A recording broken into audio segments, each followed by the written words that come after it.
యేసు ప్రభువు ఈ భూమి మీదకి వచ్చినప్పుడు అందరినీ ఒకేలాగా చూసినాడు. ఆయన ఏ సమయమందైనను ఎవరు ఏమి చెప్పినా వీళ్ళు మంచి వాళ్ళు కాదు, వీళ్ళు మంచి వాళ్ళని ఎప్పుడు కూడా యేసు ప్రభు ఆయన నోటి నుండి ఏ ఒక్క మాట కూడా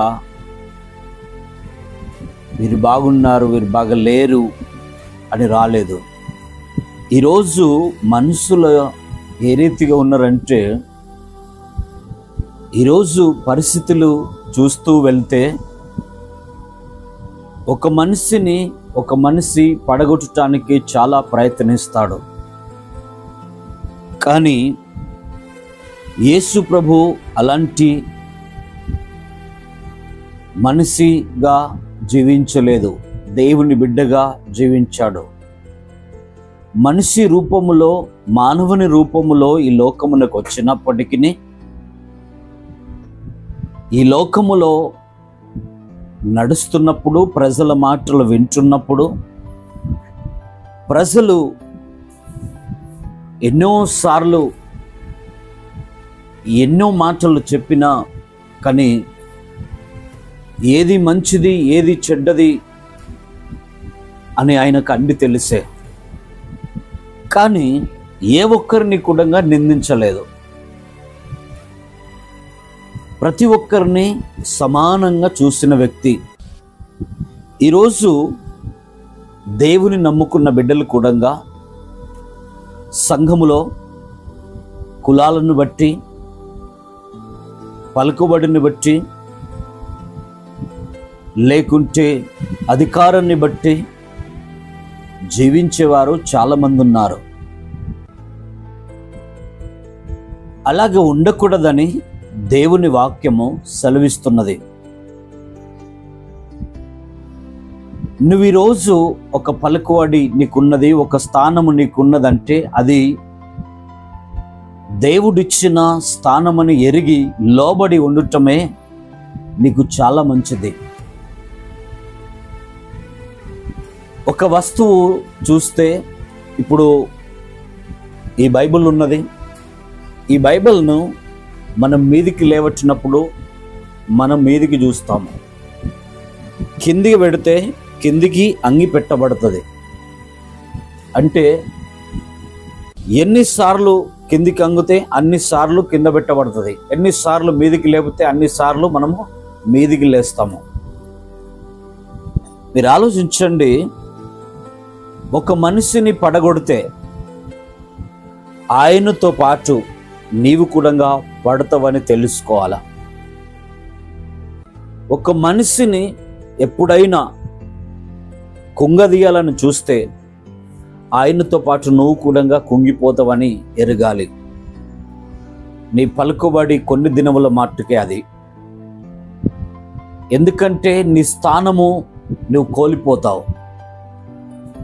ఒక మనిషి కొరకు తప్పు చెప్తే ఆ స్థానాన్ని కోల్పోతావు. అందరినీ ప్రేమిస్తేనే, అందరినీ ఒకేలాగా చూస్తేనే దేవునికి ఇష్టమైన బ్రతకది. అయితే దేవుని వాక్యము ఏమని చెప్తుందంటే మనము చూద్దాము రండి. దేవుని యొక్క వాక్యము బైబిల్ నుండి మీరు తీసుకొచ్చిన బైబిల్ నుండి మీ దగ్గర ఉన్న ప్రతి బైబిల్ను ఓపెన్ చేసి ఈ మాటలు నాతో పాటు మీరు చదవాలని నేను ఆశపడుతుంటున్నాను. మీరు చూస్తే మీకు కూడా అర్థమవుతుంది. దేవుని యొద్దకు ఒక స్త్రీ వచ్చున్నది. అయితే ఈ స్త్రీ కొరకు మనము ఈ వాక్యాన్ని చదువుదాం. లూకా సువార్త 7వ అధ్యాయము 37వ వచనం నుండి నేను చదువుతుంటున్నాను. మీరు కూడా చదవండి. ఆ ఊరిలో ఉన్న పాపాత్మురాలైన ఒక స్త్రీ యేసు పరిసయ్యుని ఇంట భోజనమునకు కూర్చున్నాడని తెలుసుకొని ఒక బుడ్డిలో అత్తరు తీసుకొని వచ్చి వెనుక తట్టు ఆయన పాదముల యొద్ద నిలువబడి ఏడుచుచు కన్నీళ్లతో ఆయన పాదములను తడిపి తన తల వెంట్రుకలతో తుడిచి ఆయన పాదములను ముద్దు పెట్టుకొని ఆ అత్తరు వాటికి పూసెను. చూడండి, ఈమె ఎవరట? ఒక పాపాత్మురాలు, పాపము చేసిన ఒక స్త్రీ. ఈ పాపాత్మురాలు యేసు ప్రభు యొద్దకు వచ్చి యేసు ప్రభు దగ్గర నిలబడి ఆయన ఒక ఇంటిలో భోజనము చేస్తున్నప్పుడు ఆ భోజనము దగ్గర ఆ పాపాత్మురాలు నిలబడి ఏడుస్తున్నది, పశ్చాత్తాపపడుతున్నది. ఏడుస్తున్నప్పుడు ఆ కన్నీళ్ళు యేసు ప్రభు పాదాల మీద పడుతున్నాయి. యేసు ప్రభు తిరిగి చూడటం లేదు. పాదాల మీద పడుతున్నప్పుడు ఆమె ఆ పాదాలను కడుగుతుంటున్నది కన్నీళ్లతో. అదే విధముగా ఒక అస్తరు బుడ్డి కూడా విలువైన అస్తరు బుడ్డి తీసుకొని వచ్చి ఆ పాదాలకు రాస్తుంటున్నది.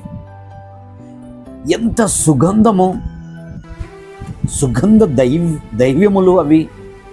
చాలా ఇల్లంతటా సుగంధం అయిపోయింది, ఇల్లంతా పరిమళ వాసన అయిపోయింది. అంత విలువైన అస్తరును తీసుకొచ్చి ఆయన పాదాలకు తోడిచి ముద్దు పెట్టుకొని తన తల వెంట్రుకలతో తుడుస్తున్నది. హల్లెలూయా. అంటే నా జీవితము ఎలా ఉన్నది? మందిరములకు ఒక పాపి వస్తే ఆయన మారుతను చూస్తే, ఒక పాపాత్మురాలొచ్చి మందిరములో కూర్చుండి దేవుని మాటలు విని నేను మారిపోతాని వస్తే ఆమెకు దూరంగా కూర్చుంటున్నారా మీరు? ఒక పాపాత్ముడు వచ్చి నేను ఇక మారిపోతాని ఒక తీర్మానం తీసుకొని దేవుని మందిరములకు వచ్చి నేను ఆయన మాటలని నేను మారిపోతాని ఒకవేళ ఒక పాపాత్ముడు వచ్చి కూర్చుంటే ఆయనను మీరు ఎగతాళి చేస్తున్నారా? ఆయన తట్టు మీరు మాటి మాటికి చూస్తున్నారా? ఆమె తట్టు మాటి మాటికి చూస్తున్నారా? ఎందుకు వచ్చింది ఈ పాపాత్మురాలు? ఎందుకు మా మందిరమే దొరికిందా అని, తక్కువ కులముది అని, లేకుంటే రోడ్డు మీద తిరిగేదని మీరు ఆలోచిస్తూ దేవుని మాటలు వినక ఆమె తట్టు ఆయన తట్టు చూసినట్టయితే మీరు దేవుని బిడ్డలు అనిపించుకోలేరు. ఆ చోట చాలా మంది భోజనాన్ని కూర్చున్నారు. అప్పుడు 44 వచనములతో ఆ స్త్రీ వైపు తిరిగి సీమోనుతో ఇట్లనెను, ఈ స్త్రీని చూచుచున్నానే, నేను నీ ఇంటిలోనికి రాగా నీవు నా పాదములకు నీళ్ళు ఇయ్యలేదు గాని ఈమె తన కన్నీటితో నా పాదములను తడిపి తన వెంట్రుకలతో తుడిచెను. నీవు నన్ను ముద్దు పెట్టుకోలేదు కానీ నేను లోపలికి వచ్చినప్పటి నుండి ఈమె నా పాదములను ముద్దు పెట్టుకొనుట మానలేదు. హల్లెలూయా. ఒక పాపి ఏ రీతిగా దేవుని దగ్గరికి వస్తున్నాడంటే, ఎక్కువ శాతం దేవుని దగ్గరికి వచ్చి ఆయన మారటానికి పశ్చాత్తాపపడతాడు, దేవుని పాదాల చెంత ఉంటాడు. ఆయనను మీరు ప్రేమించాలా? దేవుని ప్రేమ మీలో ఉంటే ఆ పాపాత్ముని ప్రేమించి మందిరానికి తీసుకొని రావాలా? ఆ పాపాత్మురాలను తీసుకొని మందిరములకు రావాలా? మందిరములో ఆమె కూర్చున్న స్థలంలో మీరు కూర్చుండాలా? మీరు ప్రేమించాలా? దేవుడు సిమోనుతో అక్కడ ఉంటున్న వారితో మాట్లాడుతున్నాడు. వాళ్ళు కలవరపడుతున్నారు. ఈమె ఇంత విలువైన అస్తరు తీసుకొచ్చి దేవుని పాదాలకు రాస్తున్నదే, ఇది ఎవరికైనా అమ్ముతే దీనికి ఎంతో విలువ ఉండును కదా, ఎక్కువ డబ్బులకు అమ్మి బీదలకు ఇస్తే బాగుండు కదా అని అంటుంటే యేసుప్రభు ఏమన్నాడంటే, నా భూస్థాపన నిమిత్తము ఈమె నన్ను ముందుగానే అస్తరుతో అభిషేకించినది అని అన్నాడు. అంటే ఆయన అభిషేకించిన కారణం ఏంటంటే, ఈరోజు యేసుప్రభును అభిషేకించిన వారు ఎంతమంది అంటే దాదాపుగా 4 వ్యక్తులు ఉన్నారు. 4 స్త్రీలే ఉన్నారు దేవుణ్ణి అభిషేకించిన వారు. ఈ 4 స్త్రీలను మీ ముందు ఉంచుతాను నేను. చూస్తే లూకాసు సువార్తలో 7వ అధ్యాయం 37వ వచనంలో కూడా అందులో ఉన్న ఒక స్త్రీ ఉన్నది. మార్కు సువార్తలో ఉన్నది. మత్తయి సువార్త 26వ వచనంలో కూడా ఉన్నది. వీళ్ళందరూ దేవుణ్ణి అభిషేకించిన వారు. ఇప్పుడు మనము ఎందుకంటే ఈ యేసు కూర్చుండి భోజనం చేస్తున్నప్పుడు ఈమె ఏం చేసింది? ఆయన పాదాలు ముద్దు పెట్టుకుంటుందట. ముద్దు పెట్టుకున్నడు కారణం ఏంటిదంటే దేవుణ్ణి ప్రేమిస్తున్నది. ఈరోజు నీవు ప్రేమిస్తున్నవా? ఈరోజు నీ దగ్గర ఎవరైనా బీదలు ఉంటే వారిని ప్రేమిస్తున్నవా? యేసుప్రభు సీమోనుతో ఒక మాట ఏమన్నాడంటే, నేను నిన్ను కొన్ని ప్రశ్నలు అడుగుతాను, వాటికి జవాబు ఇవ్వమని అన్నాడు. అయితే ఒక 2 వ్యక్తులు యజమానుల దగ్గర అప్పు తీసుకున్నారు. ఒకడు 1000 రూపాయలు తీసుకున్నాడు, ఒకడు 500 తీసుకున్నాడు. వాళ్ళు కట్టలేని స్థితిలో ఉన్నారు. యజమానుడు చూస్తున్నాడు, వీళ్ళిద్దరి దగ్గర డబ్బులు లేవు. అయితే ఆ యజమానుడు ఇద్దరిని క్షమించాడు, మీరిద్దరు డబ్బులు ఇవ్వకుండానే. అయితే అందులో ఎవరు ఎక్కువ సంతోషపడతారని అడిగాడు. అడిగితే ఎక్కువ డబ్బు తీసుకున్న వాడే కదనయ్యా సంతోషపడేది అన్నాడు. అప్పుడు దేవుడు అన్నాడు, యేసుప్రభు అంటున్నాడు, మరి ఇక్కడ కూడా అదే జరుగుతున్నది కదా. ఒక పాపాత్మురాలు ఎక్కువ పాపములు చేసి పశ్చాత్తాపడి నలిగిపోయి దేవుని యొద్ద ఏడుస్తూ ఆమె మారిపోతున్నది. ఇప్పుడు ఆమె కొరకు భూమి మీద ఎప్పుడు ఈ మాటలు పలకబడుతాయి, అప్పుడు పరలోకములో ఆమె ధన్యురాలుగా నియమించబడుతుందని అన్నాడు. కారణం ఏంటి తెలుసా? ఒక పాపి మారితే పరలోక రాజ్యంలో పండగ. నీ జీవితాన్ని మార్చుకుంటే దేవుడు క్షమించడానికి సిద్ధంగా ఉన్నాడు. యేసు ప్రభు క్షమించే వ్యక్తి. యేసు ప్రభు నీ పాపములను క్షమించే దేవుడు. నీవు మానుకుంటే, నీ జీవితాన్ని మార్చుకుంటే దేవుడు నిన్ను నీ కుటుంబాన్ని ఆశీర్వదిస్తాడు. ఈరోజు ప్రతి ఒక్కరూ ప్రేమించేలాగుండండి.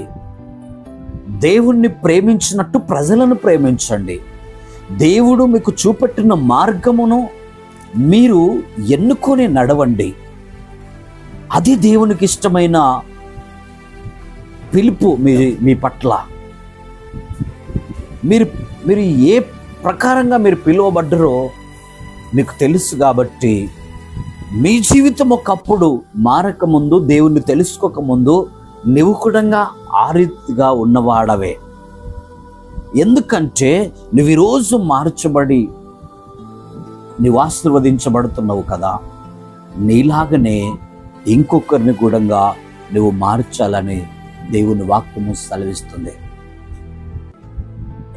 వారిని ప్రేమించాలా.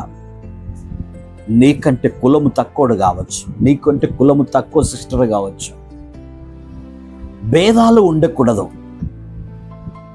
దేవుడు ఎవరిని చిన్నగా పెద్దగా చూడలే, అందరినీ సమానంగా చూస్తున్నాడు. అందుకే మత్తయి సువార్తలో ఈ మాట అంటాడు, తోట పనికి ఉదయకాలం నుండి సాయంకాలం వరకు మనుషులను తీసుకొని వచ్చినాడు, పనివారిని తోలుకొని వచ్చినాడు. రాత్రి దాకా పని చేసినప్పుడు అందరికీ వారి వారి పని నిమిత్తము వారికి చేసిన పని ఎంతున్నదో అంత వారికి డబ్బులు ఇవ్వాలంటే కైకిలొచ్చిన వారికి, పనికొచ్చిన వారికి అందరికీ సమానంగానే ఇచ్చాడు డబ్బులు. అప్పుడు బాధపడ్డారు చాలామంది. ఎందుకు బాధపడ్డారు? నేను పొద్దున వచ్చినాను, నేను 12 గంటలకు వచ్చినాను, నేను 3 గంటలకు వచ్చినాను, నేను 4 గంటలకు వచ్చినాను, నేను 6 గంటలకు వచ్చినాను, అందరికీ సమానంగా ఎలా ఇస్తాడు ఈ తోట యజమాని? కొంచెము బాధపడ్డారు. బాధపడ్డను. దేవుడేమన్నాడు తెలుసా? నాకు అందరూ సమానమే. హల్లెలూయా. అందరూ సమానమే. కారణం ఏంటిది? నువ్వు ఈరోజు దేవుని నమ్ముకొని మారిపోతే నీకు అదే స్థానం ఉన్నది పరలోకంలో. నువ్వు 10 సంవత్సరముల నుండి మారిపోయి దేవుణ్ణి అనుసరిస్తూ, దేవుని చిత్తానుసారంగా నడుస్తూ, వాక్యానుసారంగా నిలబడి ఉంటే నీకు అదే స్థానము పరలోకములో ఉన్నది. అందుకే వేరుబంధం చేయలేదు. నువ్వెప్పుడు పనికొచ్చినవని కాదు, నువ్వెలా పని చేస్తున్నావన్నది దేవుడు చూస్తున్నాడు. నువ్వెప్పుడు మారినవని కాదు, నువ్వెలా జీవితాన్ని దేవునికి అప్పగిస్తున్నావని చూస్తున్నాడు. నీవు మారితే, నీవు మార్పు పొందితే దేవుడు ఎన్ని పాపాలు చేసినవో అవన్నీ క్షమించి సొంత కుమారునిగా నిన్ను చూసుకుంటాడు, స్నేహితునిగా నీతో ఉంటాడంటున్నాడు దేవుడు. ఆ స్నేహము దేవునిది నీకు అవసరం. ఈరోజు నీ బ్రతుకు ఎలా ఉన్నది? కుంగిపోకు, పడిపోకు. నేను ఇంత పాపము చేసినా నా బ్రతికేంది అని నువ్వు అనుకోకు. యేసు ప్రభు దగ్గరికి రా, ఆయన మందిరములో ఉండు, దేవుని వాక్యానుసారంగా నడుచుకో, నీ పాపములు క్షమించబడతాయి. ఈ స్త్రీ చాలా పాపాలు చేసింది, కానీ దేవుని దగ్గరికి వచ్చింది. ఎవరి దగ్గరికి వెళ్ళలే. ఎవరి దగ్గరికి వెళ్ళినా ఆమెకు సమాధానం లేదు. రాళ్లతో కొట్టడము, ఆమెను చిన్న చూపు చూసడము భరించలేదు. ఆమె పాపం ఎక్కువ అయిపోయింది. ఈరోజు నీవు కూడా ఎవరికి తెలియకుండా పాపము చేస్తున్నావా? నువ్వు కుంగిపోతున్నావా? ఏడుస్తున్నావా? గదిలో గంటలు గంటలు ఏడుస్తున్నావా? నా బ్రతికేంది ఇలా అని. నీ జీవితాన్ని దేవునికి అప్పగించు బిడ్డ. ప్రభు అయిన యేసుక్రీస్తు నిన్ను ప్రేమిస్తున్నాడు. ఇంకా కూడా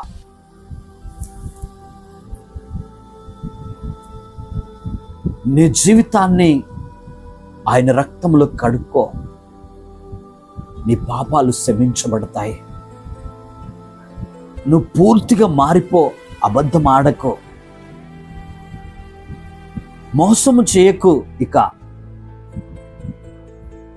ఈ శరీరము ముసలైపోతుంది, ఈ శరీరము దినదినము క్షీణించిపోతున్నది. కానీ ఆత్మ బ్రతికేది బిడ్డ.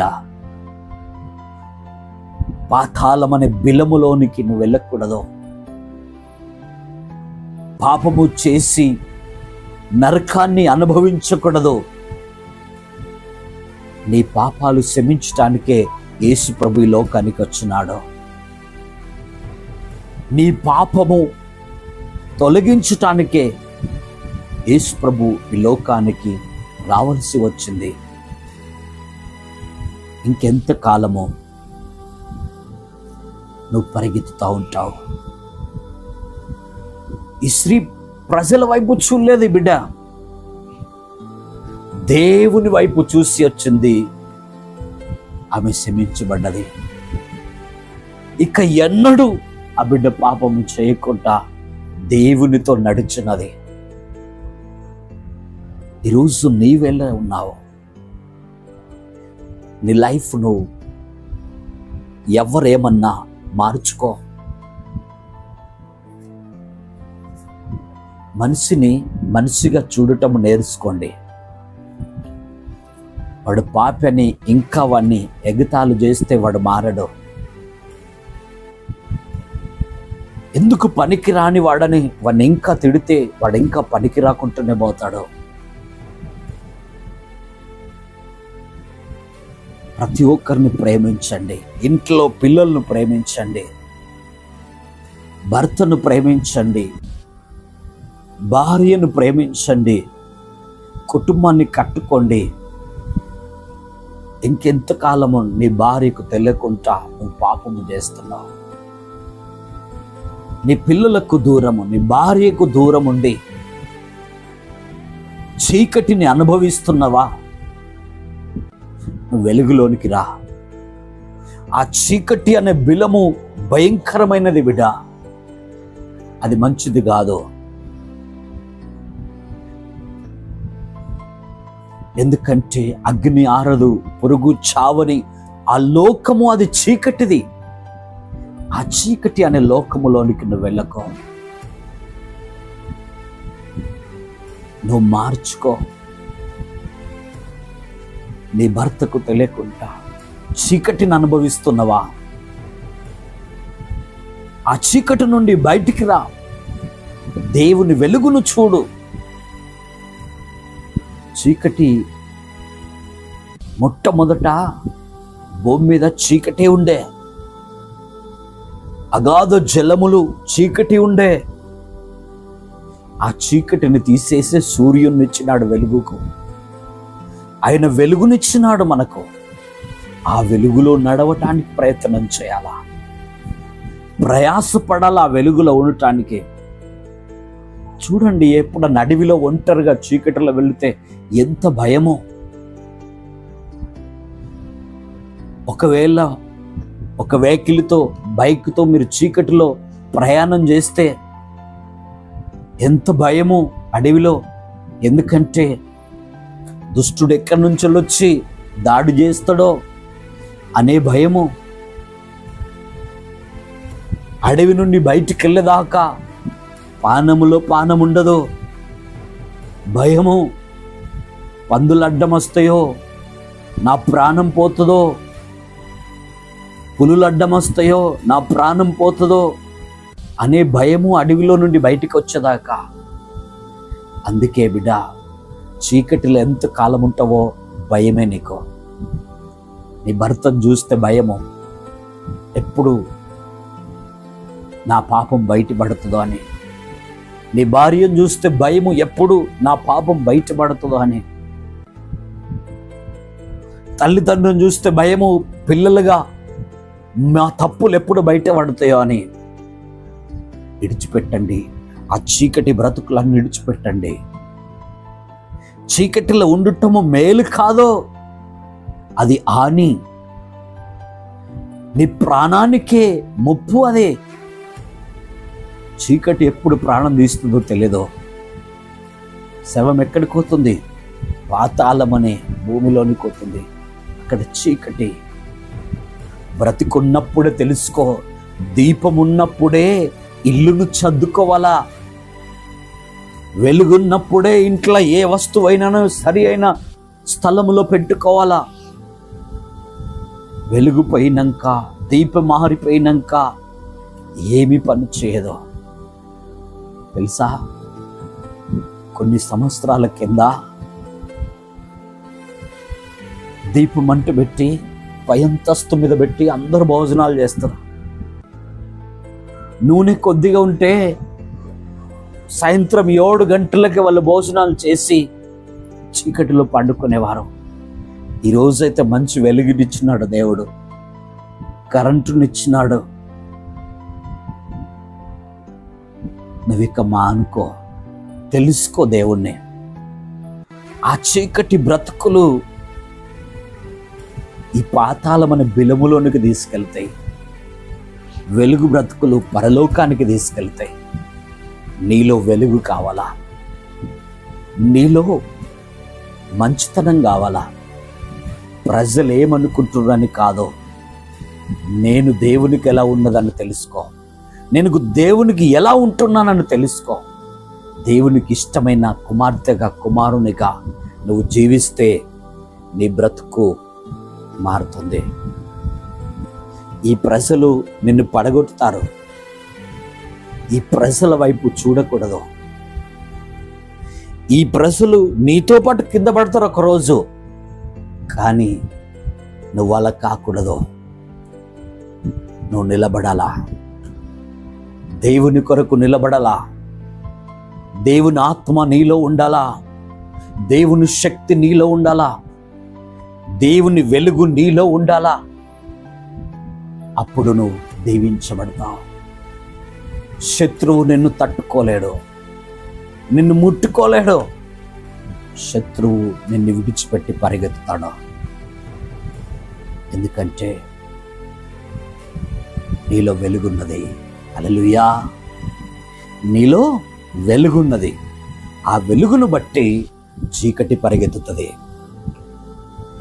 ఎంత చీకటి ఉన్నా చీకట్లకు వచ్చి లైట్ వేస్తే ఏమవుతుంది? చీకటి పరిగెత్తుతుంది. అలాగనే నీ బ్రతుకు నావలో చీకటిని ఉంచుకోకు, వెలుగునుంచుకో. వెలుగున్నంత కాలము నీకు మేలే. చీకటి వచ్చిందంటే బ్రతకలేవు. చీకటి వచ్చిందంటే జయించలేవు. చీకటి వచ్చిందంటే ప్రాణమే పోతుంది. అది భయంకరమైనది బిడ్డ. ఆ చీకటి బ్రతుకు విడిచిపెట్టండి. ఒక స్త్రీ ఏ రీతిగా మార్చబడ్డదో, ఏ రీతిగా పాపాలు క్షమించబడ్డాయో, ఆ రీతిగా మీ పాపాలు కూడా దేవుడు క్షమిస్తాడు. రండి దేవుని యొద్దకు, దేవుని ఆశీర్వాదం పొందండి. మీ జీవితాన్ని మార్చుకోండి. చక్కని బాటలో నడవండి, వెలుగులో ఉండండి. చీకటిలో అద్దో, చీకటి బ్రతుకును ప్రేమించకండి. వెలుగు బ్రతుకు మనకు కావాలి. వెలుగులో జీవించండి. ఇటు వాక్యము దేవుడు దీవించి ఆశీర్వదించునుగాక. ఆమేన్. రండి ప్రార్థించుకుందాం. పరలోకమందున్న తండ్రి, ఈ లోకములో ఉన్నప్పుడు ప్రభువా నువ్వెంతో ప్రేమించి పాపము చేసిన స్త్రీని ప్రేమించినవు కదా తండ్రి. ఈరోజు నీ మాటలు వింటున్న బిడలు ఒకవేళ ఘోరమైన పాపములో ఉంటే మీరు క్షమించండి తండ్రి, చేరదీయండి తండ్రి, దీవించండి అయ్యా, ఆశీర్వదించండి అయ్యా, ప్రేమించండి అయ్యా, మంచి బాటలో నడిపించండి అయ్యా. అందరినీ సమానంగా చూసే దేవుడు నీవు ఒక్కడవేనయ్యా. యేసుక్రీస్తు ప్రభువా, నీ దీవెనలు సదాకాలం ఉండాలా. నీ పిల్లలయ్యా, నీ బిడ్డలయ్యా, ప్రతి కుటుంబాన్ని మార్చండి తండ్రి. ఈరోజు కలవరపడుతున్నారేమో, మేము ఎంత పాపం చేసినా మా పాపాలు క్షమించబడతాయని ఒకవేళ చింతిస్తున్నారా నీ బిడ్డలు, వారిని ప్రేమించండి అయ్యా. గర్భఫలం లేకుండా బాధపడుతున్నారా, గర్భాలు తెరండి తండ్రి. వివాహం కొరకు ఎదురు చూస్తున్నారా, మంచి సంబంధాలు ఇచ్చి భాగస్వాములను ఇవ్వండి ప్రభువా. అయ్యా, రోగములతో బాధపడుతున్నారా, వ్యాధులతో వేదన పడుతున్నారా, విడుదల దయచేయండి తండ్రి. జాబు లేక బాధపడుతున్నారా? మంచి జాబుని ఇవ్వండి తండ్రి. అయ్యా యవన కాలములో అయ్యా స్టడీలో ఉంటున్నారా ప్రభువా? మంచి మార్కుల చేత పాస్ అవుట్కు కృప చూపండి. జాబులు ఇవ్వండి తండ్రి. కుటుంబాలను కట్టండి అయ్యా. దీవించండి తండ్రి, ఆశీర్వదించండి అయ్యా. ఈరోజు మా ప్రభువా ఈ దినమంతా మీరు కాచి కాపాడండి తండ్రి. అయ్యా ఈరోజు ఇచ్చిన వాక్యమును బట్టి మీకు వందనాలు తండ్రి.